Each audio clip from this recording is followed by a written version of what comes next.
Olá, seja muito bem-vindo a mais um vídeo do nosso canal. E nesse vídeo nós vamos estudar uma das cartas mais desconhecidas de todo o Novo Testamento, que é a carta de Judas. Antes de qualquer outra coisa, eu te convido a se inscrever aqui no nosso canal, ativar as notificações ali no sininho, curte esse vídeo e compartilha ele com a maior quantidade de pessoas que você puder, para que esse conteúdo alcance cada vez mais pessoas. Antes da gente entrar nos versículos da carta propriamente, nós vamos olhar algumas questões introdutórias que ajudam a gente a entender o contexto no qual essa carta foi escrita. E isso vai ajudar também a gente a entender o porquê essa carta foi escrita. A primeira coisa que a gente precisa entender é de que o autor dessa carta é Judas, mas não o Iscariotes, como muita gente pensa. Esse Judas que escreveu a carta de Judas é o irmão mais novo do Senhor Jesus e irmão de Tiago, o líder da igreja em Jerusalém. Então não foi o Judas Iscariotes quem escreveu essa carta, foi o Judas, irmão de Jesus e irmão de Tiago, que era líder como um pastor ali da igreja em Jerusalém. Então, como você vê ali no versículo 1 dessa carta, Judas, servo de Jesus Cristo e irmão de Tiago. É muito interessante que, assim como Tiago faz lá na sua carta, Judas não se apresenta como irmão de Jesus Cristo. Ele não usa esse título de irmão de Jesus Cristo. Ele coloca simplesmente o título de servo de Jesus Cristo, assim como Tiago faz lá em sua carta também. Isso mostra como eles eram humildes em não utilizar o fato de serem irmãos de Jesus como algo de pompa, como algo que levaria eles a se acharem maior do que os outros servos de Jesus. Não, eles se apresentam como servos de Jesus tanto quanto qualquer outro seguidor de Cristo, quanto qualquer outro discípulo de Jesus. Então, Judas, servo de Jesus Cristo e irmão de Tiago. Durante a vida de Jesus, a gente vê que Judas não reconheceu o seu irmão como Messias. Ele não reconheceu Jesus como Messias. Você também pode perceber que ele e os outros irmãos de Jesus só foram reconhecer Jesus como o seu Senhor quando Jesus já havia ressuscitado. Após a ressurreição de Jesus, Judas e os outros irmãos do Senhor creram nele e iniciaram um ministério itinerante junto com suas esposas. Esse fato é baseado nos textos de Atos 1,14 e 1 Coríntios 9,5. Se você quer ter as referências que eu estou usando aqui nesse estudo, você pode baixar os slides ali no nosso canal do Telegram. O link para esse canal está ali na descrição desse vídeo. A carta foi escrita possivelmente em cerca de 60 depois de Cristo. Então, é uma das cartas não tão antigas, mas também não tão recentes do Novo Testamento. Não sabemos muito sobre os destinatários desta epístola. Talvez fosse endereçada a uma igreja local formada em sua maioria por judeus messiânicos. A única informação que temos é que os destinatários eram chamados, amados e guardados, como nós vemos no final do versículo 1, que diz: aos que foram chamados, amados por Deus Pai e guardados por Jesus Cristo. Esse título que Judas usa para se referir aos seus leitores é muito bonito. Ele diz que os seus leitores foram chamados, provavelmente se referindo à proclamação geral do Evangelho, pela qual o Espírito Santo chamou eficazmente os seus corações. Então eles foram chamados por Deus, eles foram amados por Deus Pai, eles foram tornados filhos por adoção, filhos amados por Deus Pai e foram guardados por Jesus Cristo.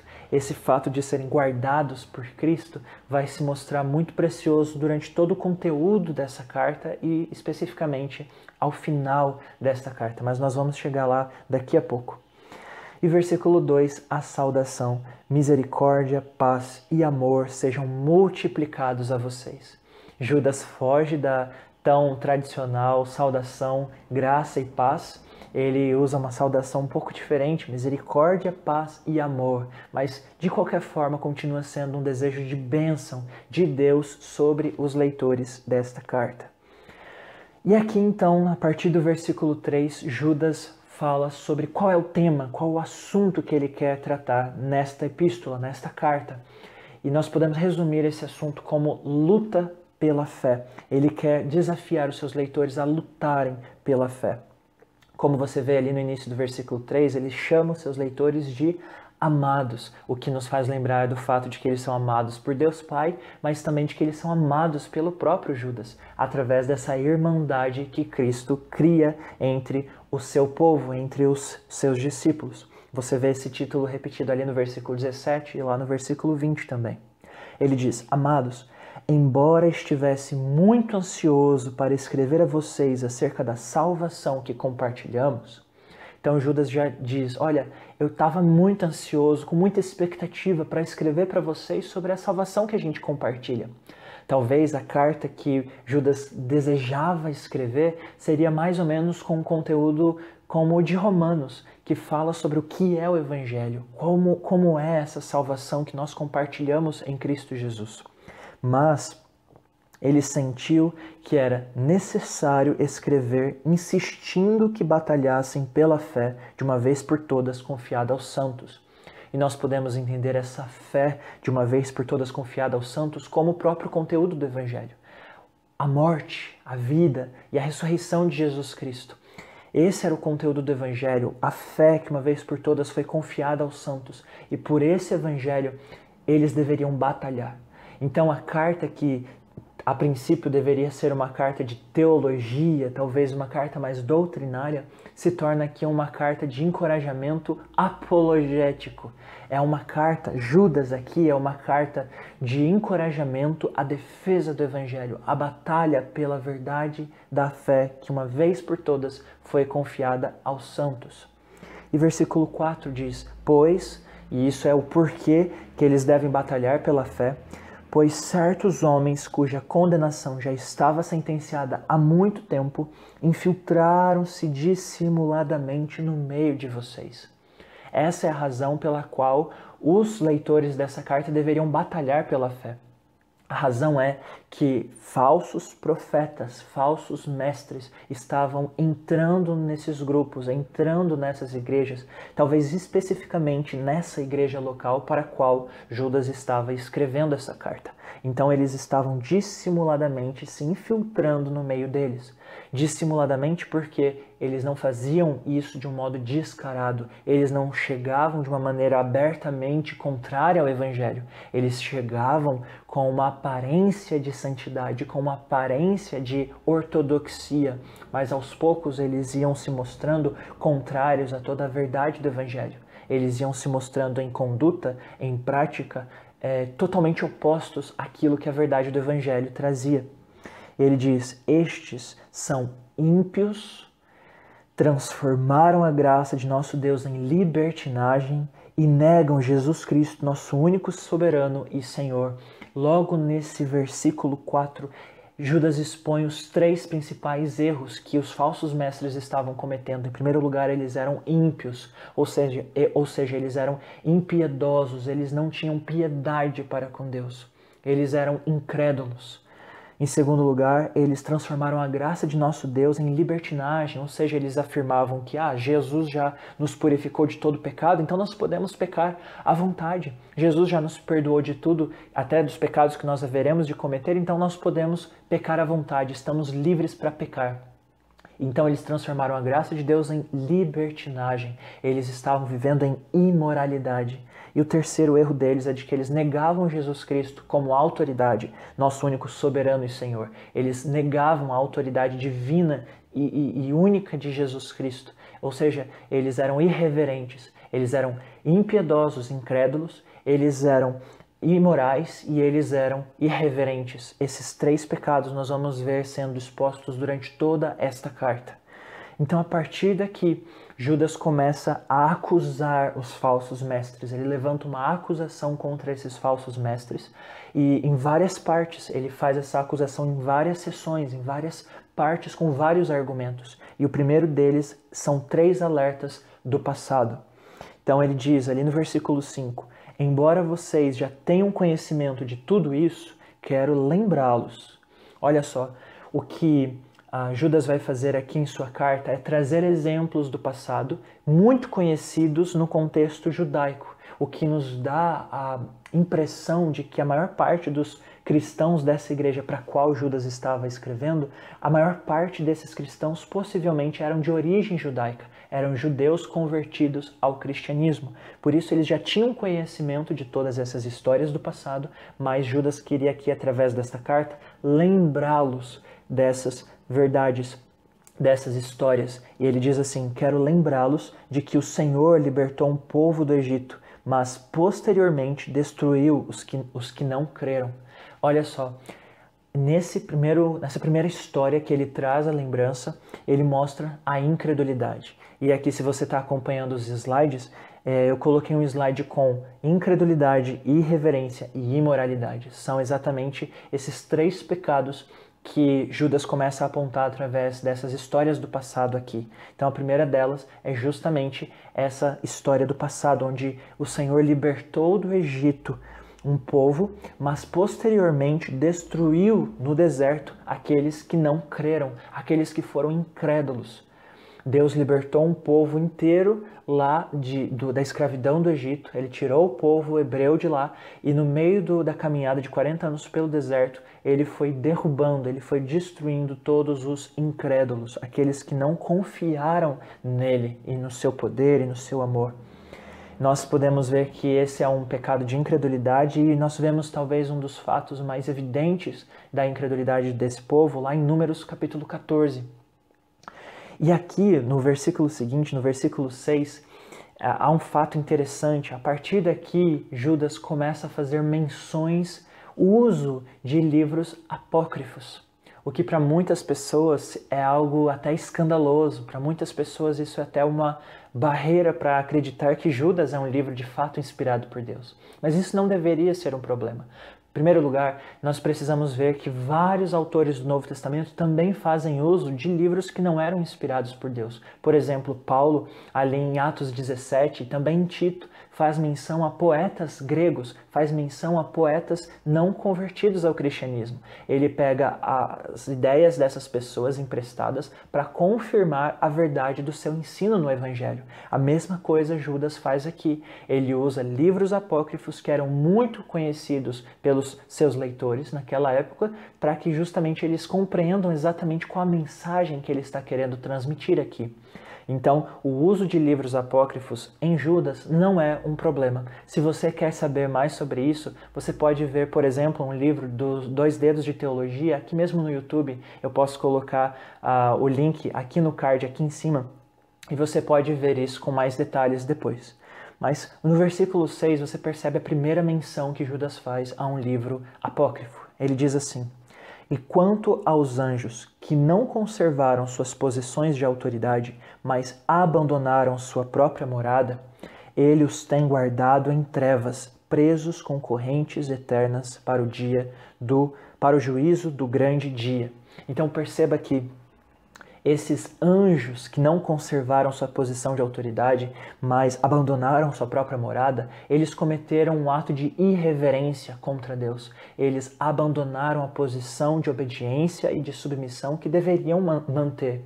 Eles abandonaram sua posição angelical, digamos assim, para ter relações com mulheres. Nós podemos ver isso ali em Gênesis 6, é uma possível interpretação de Gênesis 6, e também no livro de 1 Enoque. Provavelmente a menção que Judas está fazendo aqui é ao texto de 1 Enoque, que era um texto muito conhecido por seus leitores ali num contexto mais judaico, uma literatura muito comum, muito lida, mesmo pelos cristãos que eram convertidos do judaísmo. Então era um livro que eles liam muito, não como um livro inspirado por Deus, mas como um livro que continha informações que os ajudavam a compreender um pouco melhor algumas verdades sobre Deus.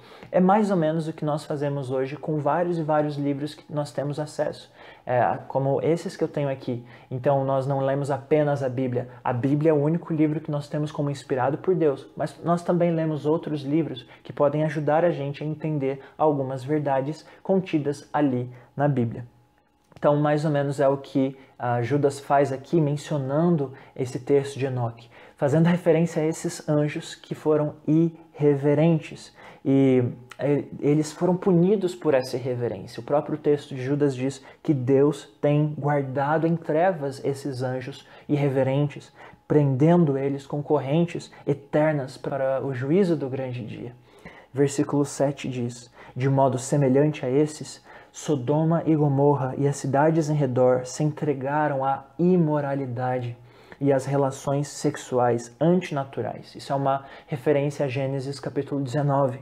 Estando sob o castigo do fogo eterno, elas servem de exemplo. Essas cidades servem de exemplo de que a imoralidade é inaceitável diante de Deus. Então nós temos aqui o povo de Israel que foi incrédulo e por isso foi derrubado no deserto.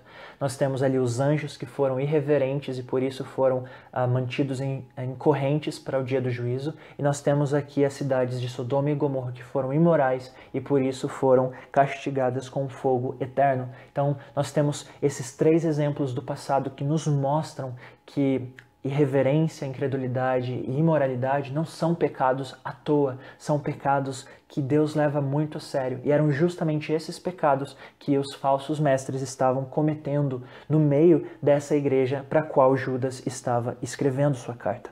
Versículo 8 diz: da mesma forma, exatamente igual a esses três exemplos do passado, da mesma forma, esses sonhadores, esses falsos mestres, contaminam o próprio corpo.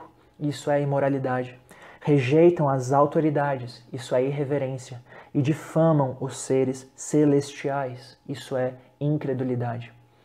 E versículo 9, Judas comenta um pouco mais sobre o problema dessa incredulidade em relação à difamação de seres espirituais, de seres celestiais.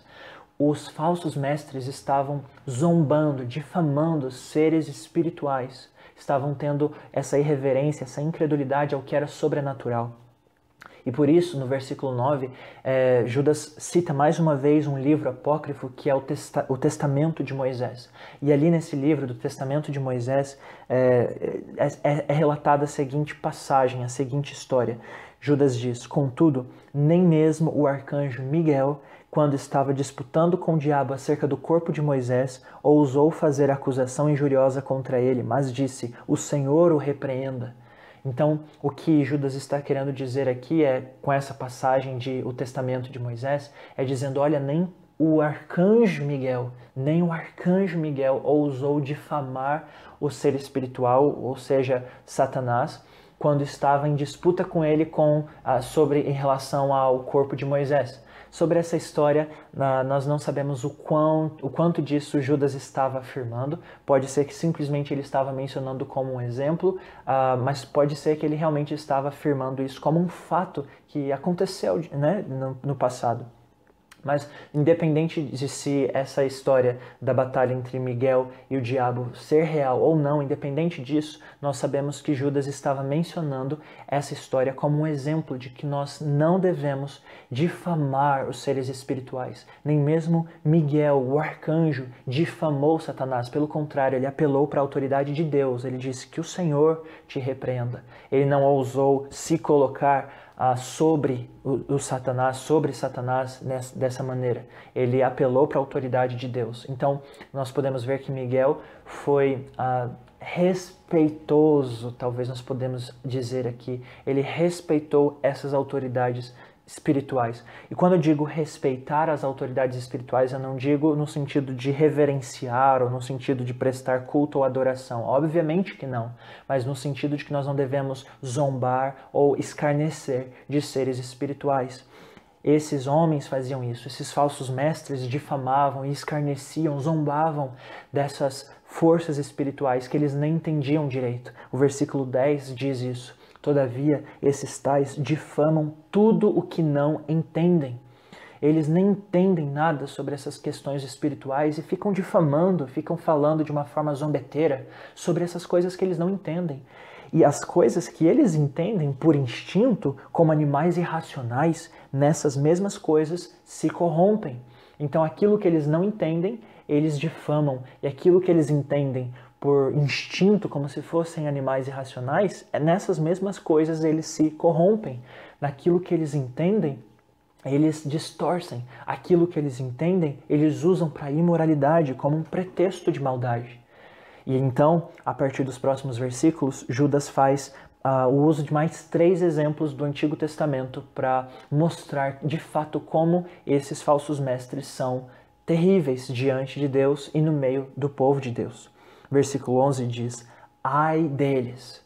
Ai deles. A expressão ai é sempre usada no sentido de maldição, no sentido de onde as pessoas estão debaixo de condenação. Ai deles, ai desses falsos mestres, pois seguiram o caminho de Caim. E Caim é um exemplo de incredulidade. Como nós podemos ver ali em Gênesis capítulo 4, Caim ele resistiu à voz de Deus, mesmo quando o Senhor veio alertá-lo do perigo do pecado que estava à porta do seu coração. Ele resistiu a Deus, ele foi endurecido em seu coração, ele foi incrédulo. Então esses falsos mestres seguem o caminho de Caim, são incrédulos. Buscando o lucro, caíram no erro de Balaão. O erro de Balaão era um erro de imoralidade, como nós vemos em Números 31, onde Balaão se vende e leva o povo de Israel à imoralidade. Da mesma forma, esses falsos mestres do tempo de Judas estavam sendo como Balaão, buscando lucro, buscando vantagem. Eles estavam levando todo o povo de Cristo, ali daquela igreja local, a buscar imoralidade. E foram destruídos na rebelião de Corá.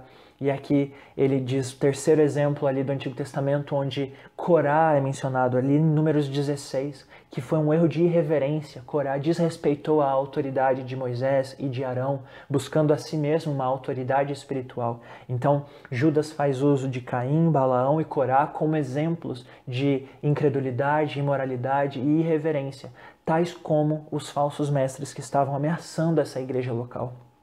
No versículo 12 ele diz: esses homens, esses falsos mestres, são rochas submersas nas festas de fraternidade que vocês fazem, comendo com vocês de maneira desonrosa. Então, nas reuniões que eles faziam, as festas chamadas como festas ágape, eram festas onde eles, além de celebrar a ceia do Senhor, eles tinham refeições juntos, eles passavam tempos juntos como amigos, como irmãos, nessas festas de amor. Esses falsos mestres estavam ali como rochas submersas, como pedras que destruíam navios, rochas que ficavam embaixo d'água e os navios passavam por elas e eram destruídas. Assim também esses falsos mestres eram como rochas submersas, perigos que estavam ali no meio dessas festas de amor dos irmãos. São pastores que só cuidam de si mesmos. São nuvens sem água, impelidas pelo vento, nuvens como trazendo promessa de chuva, mas elas não têm água, elas são só mentira, eles trazem promessas de bênçãos, mas são vazios, são ocos, eles não trazem nada que edifique. São árvores de outono sem frutos, 2 vezes mortas, arrancadas pela raiz, então eles não têm frutos e nem têm raiz, são árvores completamente mortas. São ondas bravias do mar, espumando seus próprios atos vergonhosos. Eles são como ondas bravas que só espumam, e essas espumas, ele faz uma referência aos atos vergonhosos que eles faziam questão de mostrar. Eles eram imorais e se orgulhavam disso. Eles falavam que todos os seus pecados, os seus atos imorais eram vantagem, porque nós somos os verdadeiramente libertos por Cristo e por isso nós podemos pecar à vontade. Estrelas errantes para as quais estão reservadas para sempre as mais densas trevas. Ele faz uma referência às estrelas cadentes, que uma hora estava ali brilhando, num outro momento já tinha desaparecido na escuridão. Ele diz, olha, assim também serão esses falsos mestres. Eles estão aí agora, mas eles estão caminhando para as mais densas trevas, trevas eternas. E então aqui Judas traz 2 advertências para os seus leitores, uma advertência antiga e uma advertência recente. A advertência antiga também é uma referência a um livro apócrifo, ao livro de Enoque. Ali no versículo 14 nós lemos: Enoque, o 7º a partir de Adão, profetizou, ali em seu livro de 1 Enoque, acerca deles, acerca desses falsos mestres. Vejam, o Senhor vem com milhares de seus santos, para julgar a todos e convencer todos os ímpios a respeito de todos os atos de impiedade que eles cometeram impiamente e acerca de todas as palavras insolentes que os pecadores ímpios falaram contra ele. Então, o que Enoque estava profetizando ali era de que Deus haveria de vir com milhares de seus santos. E note bem, Enoque era o 7º a partir de Adão. Então, era uma profecia muito, muito, muito antiga. O livro de 1º Enoque provavelmente não foi escrito especificamente por Enoque, mas muitos acreditam que esse trecho do livro de 1º Enoque pode sim ter vindo, passando por gerações e gerações, desde o próprio Enoque. Então, provavelmente, essa profecia era real, era vinda de o próprio Enoque, o sétimo a partir de Adão, de gerações e gerações, milhares de anos antes de Judas. Isso já estava profetizado, isso já havia sido antecipado. Deus haveria de vir com milhares de seus santos para julgar a todos os ímpios por seus atos de impiedade. Então, note bem, já há anos, há milênios, estava profetizado o julgamento sobre os ímpios, sobre os falsos mestres. E isso não é dito apenas em 1º Enoque, mas também em Deuteronômio, em Isaías, em Zacarias, como você pode ver ali nos slides, com essas referências específicas. Durante todo o Antigo Testamento isso já estava sendo dito. Haveria juízo guardado para aqueles falsos mestres de impiedade. Essas pessoas vivem se queixando, esses falsos mestres nunca estão contentes com nada, descontentes com a sua sorte e seguem os seus próprios desejos impuros. Eles estão sempre descontentes e sempre desejando coisas impuras. São cheios de si e adulam os outros por interesse, são arrogantes e só fingem amor e interesse pelo outro quando os outros vão satisfazer de alguma forma os seus próprios interesses. E aqui Judas traz uma advertência recente. Ele diz: todavia, amados, lembrem-se do que foi predito pelos apóstolos de nosso Senhor Jesus Cristo. E aqui ele faz uma referência às profecias mais recentes, profecias da parte dos próprios apóstolos de Jesus. Ele diz: eles diziam a vocês, nos últimos tempos haverá zombadores que seguirão seus próprios desejos impuros. Então ele diz, olha, você pode ler o que foi escrito pelos outros apóstolos, tanto pelo próprio Jesus em Mateus capítulo 7, em 2 Timóteo, em 2 Pedro, em 1 João. Você pode perceber ali todas essas referências à vinda de falsos mestres que iriam penetrar no meio de vocês, despertando esses desejos impuros no meio de vocês. Nos últimos tempos haverá zombadores que seguirão seus próprios desejos ímpios. Então, note bem, isso havia sido profetizado lá há milênios atrás por Enoque e havia sido profetizado também por Jesus e por seus apóstolos ali, recentemente, próximos aos dias do próprio Judas. Versículo 19 continua: estes são os que causam divisões entre vocês, os quais seguem a tendência da sua própria alma e não têm o Espírito.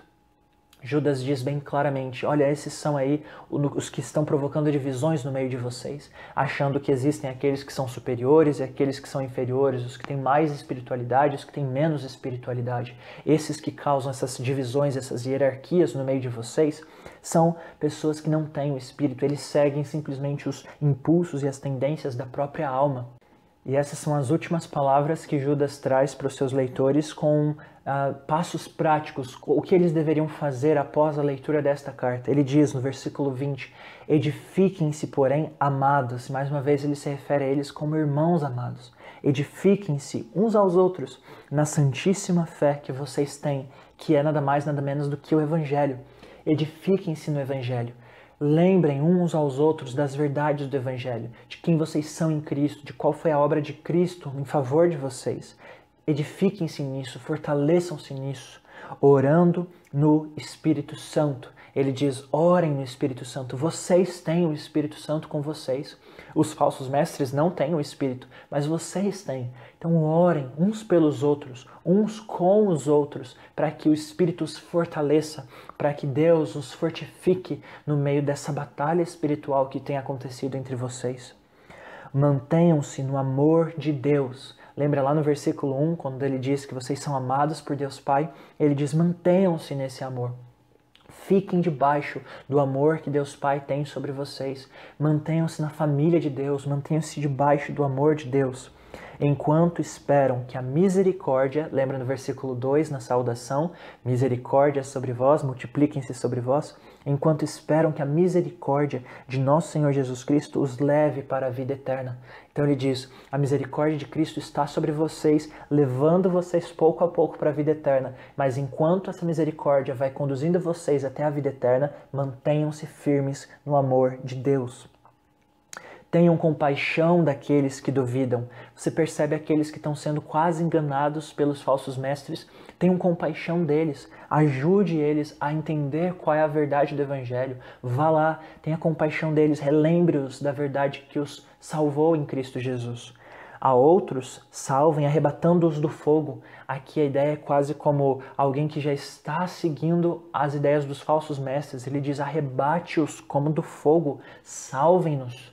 Vá atrás desses irmãos que estão caindo na ladainha dos falsos mestres e tome eles do fogo. Tome eles do fogo. Arrebate-os do fogo. Salve-os como de um incêndio.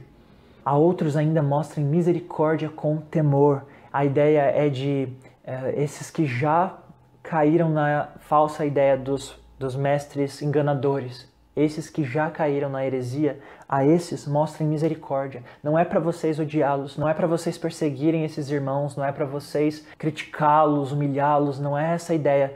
Vocês não devem agir com ira e ódio contra essas pessoas, mas com misericórdia. Mas não apenas uma misericórdia que sorri e convive de maneira plena, não, mas tenham misericórdia com temor. Mostrem misericórdia com temor.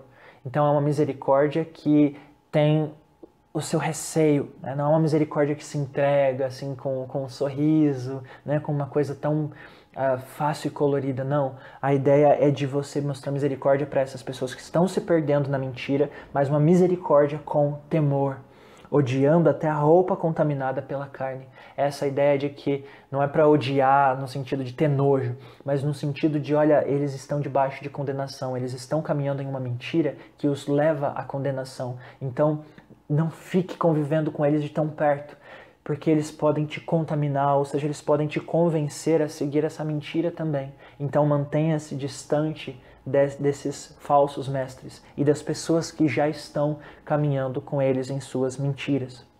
E por fim, a doxologia, um dos textos mais bonitos de todo o Novo Testamento, se encontra aqui, no finalzinho da carta de Judas, onde diz, no versículo 24, aquele que é poderoso para impedi-los de cair e para apresentá-los diante da sua glória sem mácula e com grande alegria, ao único Deus, nosso Salvador, sejam glória, majestade, poder e autoridade, mediante Jesus Cristo, nosso Senhor, antes de todos os tempos, agora e para todos sempre. Amém. Essa é a grande doxologia, o grande final da carta de Judas. E nessa doxologia, nessa adoração final, Judas traz todo o conteúdo mais belo de sua carta. Ele diz: Deus é poderoso. Deus é poderoso para impedir que vocês caiam na mentira. Deus é poderoso para manter vocês em fidelidade. No final das contas, mantenham-se no amor de Deus, mas lembrem, é Deus que mantém o amor dele sobre vocês. Como uma criança que segura na mão do pai e quando essa criança tropeça, a mão dela não sai da mão do pai, não porque a criança segura muito forte, mas porque o pai segura forte em sua mão. Assim também, Deus os manterá seguros. No final das contas, a nossa confiança não está em nós. A nossa confiança não está em nossa capacidade de manter fidelidade a Deus até o fim das nossas vidas. Isso seria aterrorizante. Imagine se dependesse de você ser fiel até o último dia da sua vida. Se dependesse de você manter sua fidelidade a Deus até os últimos dias, até os últimos segundos da sua vida, isso seria uma missão fracassada. Você não conseguiria, eu não conseguiria. Mas mantém de Deus. Não somos nós que mantemos nossa mão firme nas mãos de Deus. É Deus quem segura firme em nossas mãos. E por isso nós, ainda que tropecemos, nós não vamos cair. Nós não vamos ser destruídos, porque Ele nos mantém firmes. Ele é poderoso para nos impedir de cair. Nós podemos tropeçar, mas não vamos cair, porque Ele mantém a sua mão e o seu amor sobre nós. E para apresentá-los diante da sua glória, sem mácula e com grande alegria. Ele vai nos aperfeiçoando no meio dessa caminhada. Ele vai nos tirando todas as máculas, todas as sujeiras, toda a podridão do pecado em nós. Ele vai nos purificando e lá no final, no último dia, Ele vai nos apresentar diante da sua glória, sem mácula, sem sujeira alguma e com grande alegria. Essa alegria é a alegria do coração dele mesmo. Ele se alegrará em nos apresentar diante dele, mas também a grande alegria da nossa parte. Nós nos alegraremos em estar diante dele por toda a eternidade, diante da sua glória. Então nós e ele nos alegraremos muito durante todo esse processo, ainda que no meio do caminho existam tentações, existam várias vozes da mentira tentando nos convencer do contrário, de que ele não é confiável, de que ele não é a verdade, de que exista uma outra verdade. Ele há de nos guardar, ele há de nos manter firmes até o fim, porque ele é o único Deus, nosso Salvador. E Ele é o único digno de glória, majestade, poder e autoridade. Mediante Jesus Cristo, mediante aquilo que Cristo fez por nós, Deus recebe toda a glória da nossa parte, todo o louvor da nossa parte. Mediante Jesus Cristo, nosso Senhor, antes de todos os tempos, agora e para todo o sempre. Então, por toda a eternidade, desde toda a eternidade, Deus é digno por conta daquilo que Ele fez, daquilo que Ele manifestou através de Jesus Cristo, por meio de Jesus Cristo a nós. Louvado seja o nome do Senhor. Ele é um Deus forte, Ele é um Deus firme, Ele é um Deus confiável.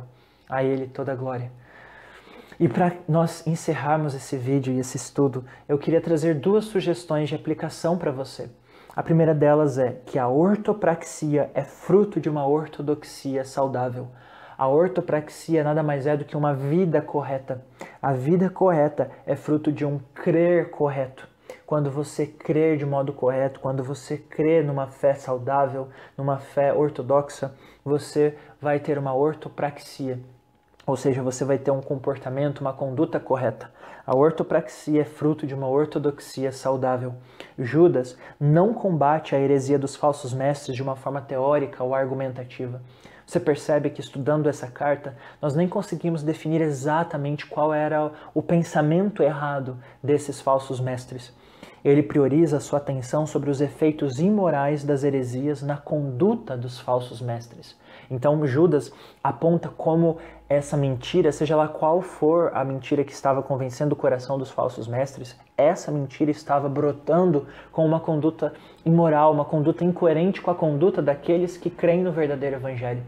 Então, nós temos aqui em Judas quase que um diagnóstico atemporal, que serve para todas as épocas, que serve para todas as gerações, independente de qual seja a heresia que surja na história da igreja, embora que existam vários tipos de heresia, não importa quais sejam elas, se é no sentido em relação à pessoa de Jesus, em relação à salvação, em relação à escatologia, o que seja.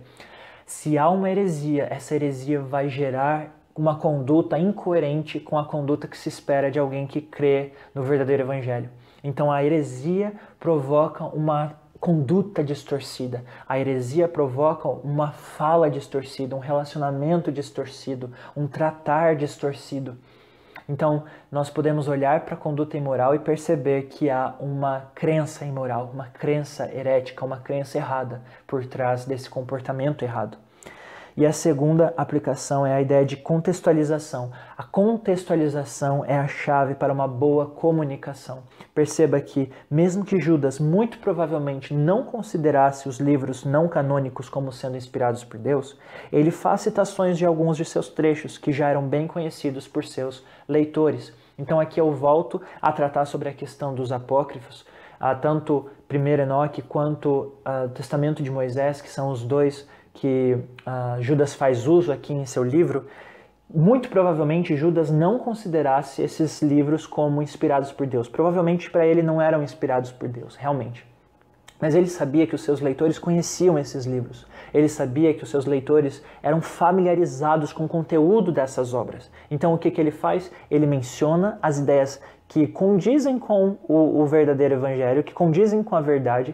Ele usa aquelas ideias que são verdadeiras naquelas obras, que não são inspiradas por Deus, para confirmar a verdade que ele está comunicando para aquelas pessoas. O que nós aprendemos com isso? Nós, como cristãos, quando formos comunicar algo, seja para não cristãos ou para cristãos, quando nós formos ensinar ou comunicar uma verdade do Evangelho, nós podemos fazer uso daquelas verdades que estão no meio da cultura, que já são familiares para os nossos ouvintes, para facilitar o entendimento da verdade. Nós podemos usar exemplos de filmes, nós podemos usar exemplos de músicas para confirmar aquilo que nós estamos ensinando. É óbvio que nem tudo na cultura é correto, é óbvio que nem tudo na cultura condiz com a verdade, mas aquilo que condiz, nós podemos usar como um fortalecimento, como facilitador no entendimento, quando nós estamos comunicando e contextualizando a verdade para os nossos ouvintes. Então, espero que isso tenha ficado claro e também espero que esse estudo na carta de Judas possa ter abençoado a sua vida, que você possa permanecer firme na verdade do Evangelho, que você possa permanecer firme nessa caminhada, nessa jornada com Cristo, que Deus use a sua vida para fortalecer outras pessoas e que você permita ser fortalecido por outras pessoas. E aqui eu vou fazer mais uma vez uma ressalva que eu sempre tenho feito nesses vídeos. Não dependa apenas de vídeos do YouTube para ser encorajado em sua vida com Cristo. Busque irmãos de carne e osso na sua congregação, na sua igreja local. Busque ser edificado por essas pessoas, busque estar envolvido na vida dessas pessoas e deixe que essas pessoas se envolvam na sua vida também. Esteja em comunhão com uma igreja local, isso é extremamente importante. Que Deus abençoe a sua vida e a gente se vê na próxima semana, se assim o Senhor permitir, com mais um vídeo nessas cartas mais desconhecidas do Novo Testamento. Deus te abençoe e um grande abraço.